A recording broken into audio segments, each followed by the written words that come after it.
Mary Jane Veloso gikatakdang moatubang og firing squad sa Indonesia karong adlaw. Kinihuman gibasura sa maong nasod ang ikaduhang apela sa Pinay maid.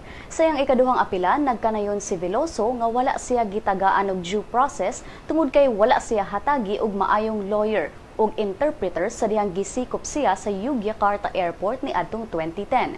Gipresentar sab niya ang certification sa Philippine Drug Enforcement Agency nga nagpamatuod nga usa lang siya ka biktima sa pagpangilad sa mga illegal recruiters. Apan matod sa Indonesian Supreme Court nga base sa ilang balaod, gidili nila ang pagdawat o pagdawat og second appeal.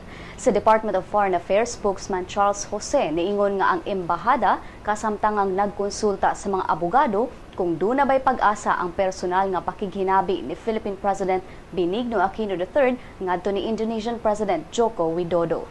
Si Aquino ug Widodo nagtagbo ato sa Southeast Asian Nation Leaders Summit sa Malaysia kagahapon sa buntag.